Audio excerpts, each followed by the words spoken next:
வணக்கம். Sunstar media செய்திகள்.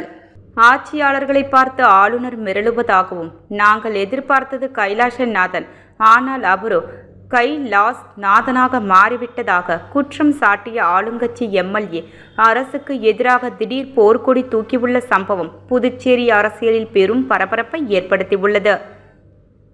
கடலூரில் இருந்து புதுச்சேரிக்கு விறகு கட்டை ஏற்றி வந்த லாரியின் முன்பக்க அச்சு முறிந்து தடுப்பு கட்டை மீது லாரி விபத்திற்குள்ளானது.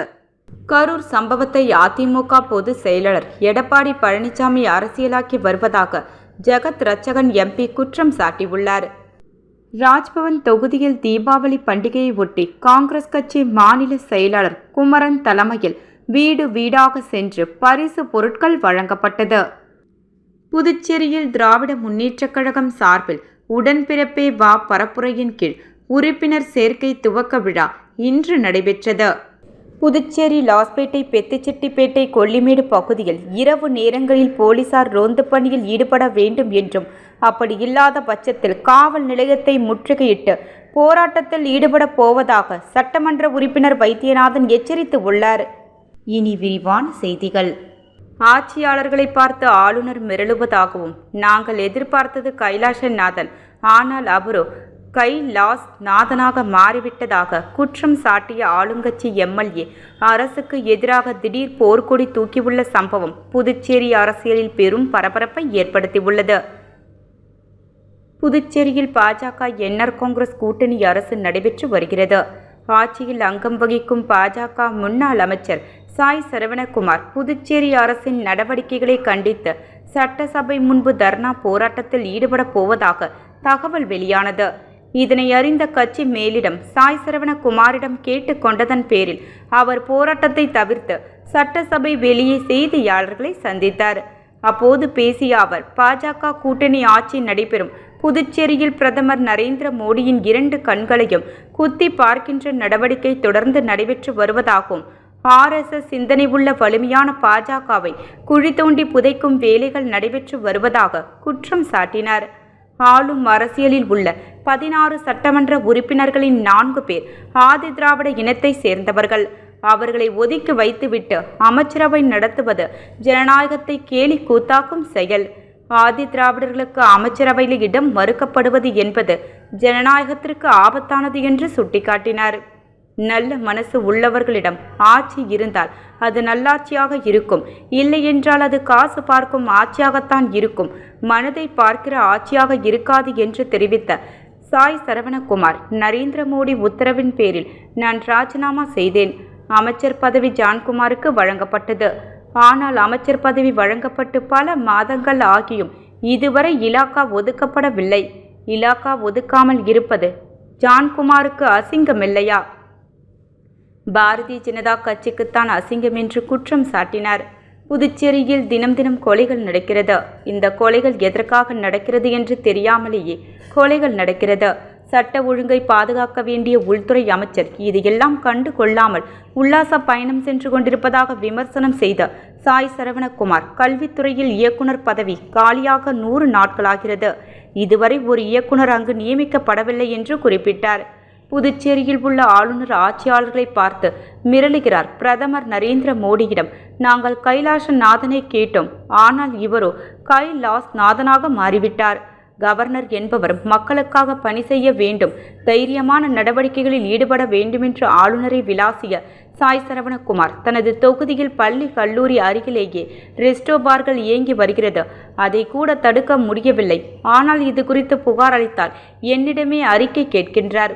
ஆளுநர் மாளிகை எதிரே, சட்டமன்றம் எதிரே ரெஸ்டோ பார் திறந்திருந்தால் ஆளுநர் சும்மா இருப்பாரா என்று கேள்வி எழுப்பிய அவர், இதற்கும் அறிக்கை கேட்பாரா? தான் கொடுத்த மனு மீது நடவடிக்கை எடுக்காத பட்சத்தில் நான் எதற்காக ஒரு ஆளுநரை சந்திக்க வேண்டும்? நான் என்ன வேலை இல்லாமலா இருக்கிறேன் என்று காண்டமாக பேசினார். தனது தொகுதியில் 800 ஏக்கர் இடத்தை அரசு கையகப்படுத்தியது. 25 ஆண்டு காலமாக அந்த இடத்தில் ஒரு தொழிற்சாலைகளை கூட இவர்களால் கொண்டு வர முடியவில்லை. முடியாத பட்சத்தில் இடத்தை உரிமையாளரிடமே திரும்ப வழங்க வேண்டுமென வலியுறுத்திய அவர், தனது கோரிக்கைகள் நிறைவேற்றாத பட்சத்தில் விரைவில் சிறை நிரப்பும் போராட்டம் நடத்தப்படும் என்றும் எச்சரித்தார். மக்களுடைய உரிமையை கேட்டு வாங்கி கொடுப்பதுதான் ஒரு எம்எல்ஏவின் கடமை என்னுடைய கடமையை நான் கேட்கின்றேன், மக்களுக்காகத்தான் கேட்கின்றேன். அப்படி இல்லை என்றால் நாங்கள் தட்டி வாங்குவோம் என்று ஆவேசமாக குறிப்பிட்டார். கடலூரில் இருந்து புதுச்சேரிக்கு விறகு கட்டை ஏற்றி வந்த லாரியின் முன்பக்க அச்சு முறிந்து தடுப்பு கட்டை மீது லாரி விபத்திற்குள்ளானது. இந்த விபத்தில் லாரியிலிருந்த விறகு கட்டைகள் சாலையில் சரிந்து விழுந்து சிதறியது. காலையில் போக்குவரத்து அதிகம் இல்லாததால் பெரும் சேதம் தவிர்க்கப்பட்டது.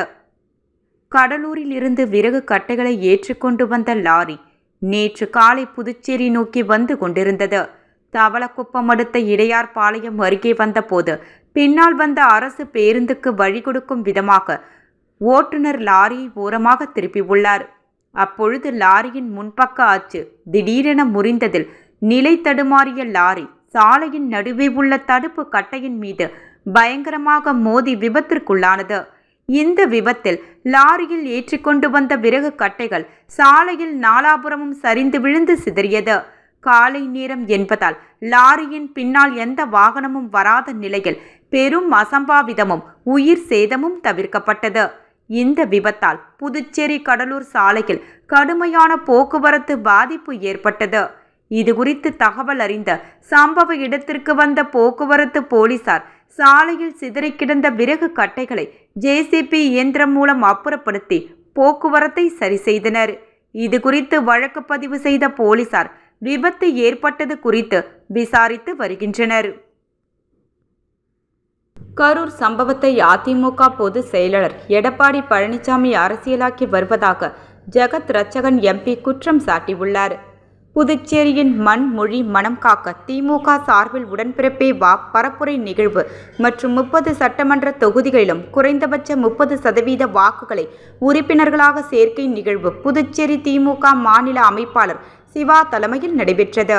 இந்த நிகழ்வில் கொள்கை பரப்பு செயலாளர் ஜெகத் ரட்சகன் எம்பி கலந்து கொண்டு உருளையன்பேட்டை, காலாப்பட்டு, முத்தியால்பேட்டை, உப்பளம், ராஜ்பவன் தொகுதிகளில் உறுப்பினர் சேர்க்கையை தொடக்கி வைத்தார். பின்னர் செய்தியாளர்களை சந்தித்த ஜெகத் ரட்சகன் எம்பி வளமான புதுச்சேரி, வலிமையான புதுச்சேரியை உருவாக்கும் வகையில் இன்று உறுப்பினர் சேர்க்கை தொடங்கியுள்ளது. புதுச்சேரி என்றுமே திமுக கோட்டைதான். மேலும் அதை வலிமைப்படுத்த அனைத்து தொகுதிகளிலும் உறுப்பினர் சேர்க்கையை தொடங்கி வைத்திருக்கும் என்றும் குறிப்பிட்டார். கரூர் சம்பவத்தில் அரசியலாக்க வேண்டாம் என்று ஏற்கனவே தமிழக முதலமைச்சர் கூறியிருக்கிறார் என்று தெரிவித்த அவர், திமுகவில் எழுச்சியை பார்க்கும் போது தனக்கு 20 வயது குறைந்து போய் இருப்பதாக மகிழ்ச்சி தெரிவித்தார். எந்த குடும்பத்தில் எந்த தொண்டன் இறந்தாலும் அவர்கள் நம் குடும்பத்தை சார்ந்தவர்கள் என்று நினைத்து வருத்தப்பட வேண்டும் என்று தமிழக முதல்வர் ஸ்டாலின் குறிப்பிட்டிருப்பதாக தெரிவித்த அவர், இந்தியாவில் 2 கோடி தொண்டர்களை கொண்ட ஒரே இயக்கம் திராவிட முன்னேற்ற கழகம்தான் என்று தெரிவித்த ஜெகத் ரட்சகன் 2026 சட்டமன்ற தேர்தலில் கூட்டணி குறித்து தமிழக முதலமைச்சர் ஸ்டாலின் முடிவெடுப்பார் என்று அவர் தெரிவித்தார். ராஜ்பவன் தொகுதியில் தீபாவளி பண்டிகையை ஒட்டி காங்கிரஸ் கட்சி மாநில செயலாளர் குமரன் தலைமையில் வீடு வீடாக சென்று பரிசு பொருட்கள் வழங்கப்பட்டது. காங்கிரஸ் கட்சி மாநில செயலாளர் குமரன் தொடர்ந்து ராஜ்பவன் தொகுதியில் மக்களின் அடிப்படை பிரச்சனைகளை தீர்த்து வருகின்றார். மேலும் தொகுதி முழுவதும் தொடர்ந்து நலத்திட்ட உதவிகளும் செய்து வருகிறார். அந்த வகையில் எதிர்வரும் தீபாவளி பண்டிகையை ஒட்டி காங்கிரஸ் கட்சி மாநில செயலாளர் குமரன் தலைமையில் வீடு வீடாக சென்று தீபாவளி பரிசு பொருட்கள் வழங்கி வருகின்றார். அதன் ஒரு பகுதியாக குமரகுரு பள்ளத்தில் நடைபெற்ற விழாவில் சிறப்பு விருந்தினராக காங்கிரஸ் கட்சி மாநில தலைவரும் பாராளுமன்ற உறுப்பினருமான வைத்திலிங்கம், முன்னாள் முதலமைச்சர் நாராயணசாமி ஆகியோர் கலந்து கொண்டு தொடக்கி வைத்தனர். மேலும் இந்நிகழ்ச்சியில் ராஜ்பவன் தொகுதி காங்கிரஸ் கட்சி நிர்வாகிகள் பலர் கலந்து கொண்டனர். வாக்கு திருட்டுக்கு எதிராக இயக்க விழிப்புணர்வு கூட்டம் ராஜ்பவன் தொகுதியில் காந்தி வீதி அமுதசுரபி எதிரில் ராஜ்பவன் வட்டார காங்கிரஸ் தலைவர்கள் ஜெரால்டு மற்றும் ராஜ்மோகன் தலைமையில் நடைபெற்றது. இதில் மாநில தலைவர் மற்றும் நாடாளுமன்ற உறுப்பினர் வி. வைத்திலிங்கம், முன்னாள் முதலமைச்சர் நாராயணசாமி கலந்து கொண்டு கையெழுத்து இயக்கத்தை தொடக்கி வைத்தனர்.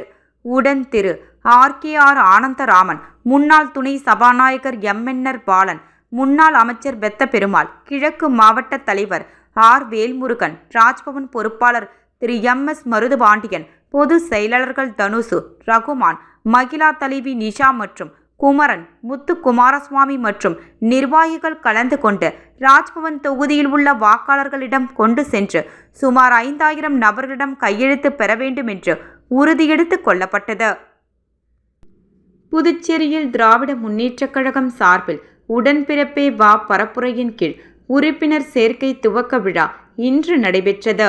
முதன்மை தொகுதியாக முத்தியால்பேட்டை தொகுதியில் முன்னாள் சட்டமன்ற உறுப்பினர் திரு நாந்தாட்டி சரவணன் எம்எல்ஏ அவர்கள் தலைமையில் சிறப்பான வரவேற்பு அளிக்கப்பட்டது. இதில் பாராளுமன்ற உறுப்பினர் திரு ஜகத் ரட்சகன் மற்றும் மாநில அமைப்பாளரும் எதிர்க்கட்சி தலைவருமான ரா சிவா அவர்கள் கலந்து கொண்டு உறுப்பினர் சேர்க்கையை துவக்கி வைத்தனர்.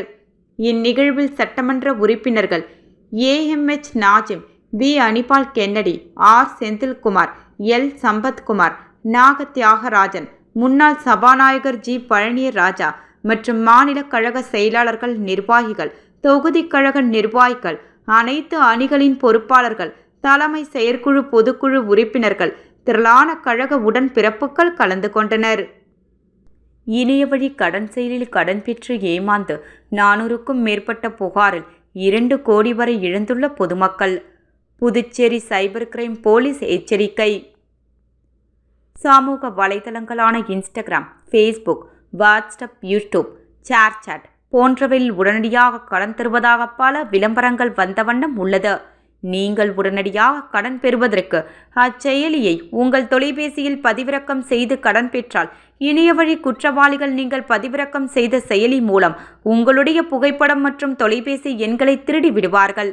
பின்னர் தவணை தொகை கட்டும் தேதிக்கு முன்பாகவே தாங்களுக்கு அடையாளம் தெரியாத வாட்ஸ்அப் எண்களிலிருந்து தொடர்பு கொண்டு நீங்கள் கடன் பெற்ற தொகையை விட அதிக தொகை இன்றே கட்ட வேண்டுமென்று மிரட்டுவார்கள். அப்படி நீங்கள் பணத்தை அனுப்பவில்லை என்றால் உங்களுடைய புகைப்படத்தை ஆபாசமாக சித்தரித்து உங்கள் உறவினர்கள் மற்றும் நண்பர்களுக்கு அனுப்பி விடுவதாக உங்களை மிரட்டி பணம் கேட்பார்கள். மேலும் நீங்கள் அந்த செயலியை பதிவிறக்கம் செய்து அதில் கேட்பவைகளுக்கு ஓகே கொடுத்தாலே சைபர் குற்றவாளிகள் தங்களை பணம் கேட்டும் புகைப்படத்தை ஆபாசமாக சித்தரித்தும் மிரட்டுவர். இதுபோன்று புதுச்சேரி இணையவழி காவல் நிலையத்தில் 400க்கும் மேற்பட்ட பொதுமக்கள் 2 கோடி வரை இழந்துள்ளதாக புகார்கள் வந்துள்ளது. விசாரணையில் இணையவழி குற்றவாளிகள் பாகிஸ்தான், சீனா, கம்போடியா போன்ற நாடுகளில் இருந்து வாட்ஸ்அப் மூலம் மிரட்டுவது கண்டுபிடிக்கப்பட்டுள்ளது. ஆகையால் பொதுமக்கள் உடனடி கடன் செயலி மூலம் கடன் பெற வேண்டாம் என்றும் +92 +93 +977 போன்ற அடையாளம் தெரியாத வாட்ஸ்அப் எண்கள் மூலம் உங்களை வாட்ஸ்அப்பில் தொடர்பு கொண்டால் அந்த வாட்ஸ்அப் அக்கவுண்டை ரிப்போர்ட் செய்யுமாறு புதுச்சேரி இணையவழி காவல்துறை சார்பாக கேட்டுக்கொள்கின்றோம். மேலும் Instagram, Facebook, WhatsApp, YouTube, ShareChat போன்ற சமூக வலைதளங்களில் வரும் போலியான உடனடி கடன் செயலி விளம்பரங்களை நம்பி பதிவிறக்கம் செய்ய வேண்டாம் மற்றும் கடன் பெற வேண்டாம் என்றும் புதுச்சேரி இணையவழி காவல்துறை சார்பாக கேட்டுக்கொள்கிறோம் என போலீசார் கூறியுள்ளனர். புதுச்சேரி மாநிலம் உழவர்கரை நகராட்சி லாஸ்பேட்டை தொகுதி அசோக் நகர் தொல்காப்பியர் வீதியில் கட்டப்பட்டுள்ள புதிய ஆழ்குழாய் கிணற்றை பாதுகாக்கும் பொருட்டு அதனை சுற்றி மதில் சுவர் கட்டுவதற்கான மற்றும் அதனை சார்ந்த பணிகளை தொகுதி சட்டமன்ற உறுப்பினர்கள் பூமி பூஜை செய்து தொடக்கி வைத்தனர். புதுச்சேரி மாநிலம் உழவர்கரை நகராட்சி லாஸ்பேட்டை தொகுதி அசோக் நகர் தொல்காப்பியர் வீதியில் கட்டப்பட்டுள்ள புதிய ஆழ்குழாய் கிணற்றை பாதுகாக்கும் பொருட்டு அதனை சுற்றி புதிய மதில் சுவர் கட்டுவதற்கு மற்றும் அதனை சார்ந்த பணிகள் ரூபாய் 38,16,000 மதிப்பீட்டில் மேற்கொள்ளப்படவுள்ளது. லாஸ்பேட்டை தொகுதி சட்டமன்ற உறுப்பினர் வைத்தியநாதன் இப்பணிகளை பூமி பூஜை செய்து தொடக்கி வைத்தார். மேலும் இந்நிகழ்ச்சியில் தலைமை பொறியாளர் வீரசெல்வம், கண்காணிப்பாளர் பொறியாளர் வட்டம் சுந்தரமூர்த்தி, பொது சுகாதார கோட்ட செயற்பொறியாளர் வாசு, உதவி பொறியாளர் பீனா ராணி, இளநிலை பொறியாளர் நாகராஜன் மற்றும் பிரமுகர்கள் மற்றும் முக்கிய ஊர் பொதுமக்கள் கலந்து கொண்டனர். புதுச்சேரி லாஸ்பேட்டை, பெத்துச்செட்டிப்பேட்டை, கொல்லிமேடு பகுதியில் இரவு நேரங்களில் போலீசார் ரோந்து பணியில் ஈடுபட வேண்டும் என்றும் அப்படி இல்லாத பட்சத்தில் காவல் நிலையத்தை முற்றுகையிட்டு போராட்டத்தில் ஈடுபட போவதாக சட்டமன்ற உறுப்பினர் வைத்தியநாதன் எச்சரித்து உள்ளார். லாஸ்பேட்டை தொகுதிக்கு உட்பட்ட பெத்துச்செட்டிப்பேட்டை, கொல்லிமேடு பகுதியில் கடந்த 3 தினங்களுக்கு முன்பு கொலை சம்பவம் அரங்கேறியது. இதனால் அந்த பகுதியில் உள்ள குடியிருப்பு வாசிகள் மிகுந்த அச்சத்தில் உள்ளனர். அவர்களுக்கு உறுதுணையாக இருக்கும் வகையில் சட்டமன்ற உறுப்பினர் வைத்தியநாதன் கொலை நடந்த பகுதிக்கு சென்று அந்த இடத்தை பார்வையிட்டு அவர்களுக்கு ஆதரவு அளித்தார். அப்போது செய்தியாளர்களை சந்தித்த அவர் புதுச்சேரி லாஸ்பேட்டை பெத்திச்செட்டிப்பேட்டை கொல்லிமேடு பகுதியில் இரவு நேரங்களில் தொகுதிக்கு அப்பாற்பட்ட சில ரவுடிகள் அமர்ந்து சமூக விரோத செயல்களில் ஈடுபட்டு வருகின்றனர். இது சம்பந்தமாக காவல்துறையிடம் பலமுறை புகார் அளித்தும் எந்தவித நடவடிக்கையும் அவர்கள் எடுக்கவில்லை. கடந்த 15 ஆண்டுகளில் எந்த சம்பவம் நடைபெறாத நிலையில் தற்போது கொலை சம்பவம் நடந்துள்ளது. இதற்கு முழுக்க முழுக்க போலீசாரின் கவனக்குறைவே காரணம் என்று குற்றம் சாட்டினார். அந்த பகுதி மக்கள் அச்சமின்றி வாழ்வதற்கு 24 மணி நேரமும் தனியாக காவலர்களை அமர்ந்து ரோந்து பணியில் ஈடுபட வேண்டும். அப்போதுதான் மக்கள் நிம்மதியாக இருக்க முடியும் என்று தெரிவித்தார். மேலும் மக்களின் கோரிக்கை நிறைவேற்றப்படவில்லை என்றால் மக்களை ஒன்று திரட்டி காவல் நிலையத்தை முற்றுகையிட்டு போராட்டத்தில் ஈடுபடப் போவதாக எச்சரித்தார். கடந்த 15 ஆண்டுகளாக கொலை சம்பவம் இல்லாத இடத்தில் ஆட்டை கடித்து மாட்டை கடித்து தற்போது மனிதனை கடிக்கும் அளவிற்கு சட்ட ஒழுங்கு நிலைமை மாறியுள்ளது என்றும் அவர் குற்றம் சாட்டினார். மேலும் இது குறித்து அந்த பகுதி பெண்கள் கூறும்போது இரவு நேரத்தில் குடிபோதையில் குடித்துவிட்டு ரகளைகள் செய்கிறார்கள். இதனால் வீட்டில் உள்ளவர்கள் பெரியவர்கள் சிறியவர்கள் பெண்கள் சுதந்திரமாக நடமாட முடியவில்லை. உடனடியாக போலீசார் தங்களுக்கு பாதுகாப்பு அளித்திட வேண்டுமென்று வலியுறுத்தி அவர்கள் போலீசார் நடவடிக்கை எடுக்கவில்லை என்றால் இரவு நேரத்தில் வருவோர்களை நாங்களே விரட்டி அடிப்போம் என்றும் அவர்கள் எச்சரிக்கை விடுத்தனர். மீண்டும் தலைப்புச் செய்திகள். ஆட்சியாளர்களை பார்த்து ஆளுநர் மிரளுவதாகவும் நாங்கள் எதிர்பார்த்தது கைலாசநாதன், ஆனால் அவரோ கைலாஸ் நாதனாக மாறிவிட்டதாக குற்றம் சாட்டிய ஆளுங்கட்சி எம்எல்ஏ அரசுக்கு எதிராக திடீர் போர்க்கொடி தூக்கியுள்ள சம்பவம் புதுச்சேரி அரசியலில் பெரும் பரபரப்பை ஏற்படுத்தியுள்ளது. கடலூரில் இருந்து புதுச்சேரிக்கு விறகு கட்டை ஏற்றி வந்த லாரியின் முன்பக்க அச்சு முறிந்து தடுப்பு கட்டை மீது லாரி விபத்திற்குள்ளானது. கரூர் சம்பவத்தை அதிமுக பொதுச் செயலாளர் எடப்பாடி பழனிசாமி அரசியலாக்கி வருவதாக ஜெகத் ரட்சகன் எம்பி குற்றம் சாட்டியுள்ளார். ராஜ்பவன் தொகுதியில் தீபாவளி பண்டிகையை ஒட்டி காங்கிரஸ் கட்சி மாநில செயலாளர் குமரன் தலைமையில் வீடு வீடாக சென்று பரிசு பொருட்கள் வழங்கப்பட்டது. புதுச்சேரியில் திராவிட முன்னேற்றக் கழகம் சார்பில் உடன்பிறப்பே வா பரப்புரையின் கீழ் உறுப்பினர் சேர்க்கை துவக்க விழா இன்று நடைபெற்றது. புதுச்சேரி லாஸ்பேட்டை பெத்திச்செட்டிப்பேட்டை கொல்லிமேடு பகுதியில் இரவு நேரங்களில் போலீசார் ரோந்து பணியில் ஈடுபட வேண்டும் என்றும் அப்படி இல்லாத பட்சத்தில் காவல் நிலையத்தை முற்றுகையிட்டு போராட்டத்தில் ஈடுபடப் போவதாக சட்டமன்ற உறுப்பினர் வைத்தியநாதன் எச்சரித்து உள்ளார். செய்திகள் நிறைவடைந்தன. நன்றி, வணக்கம்.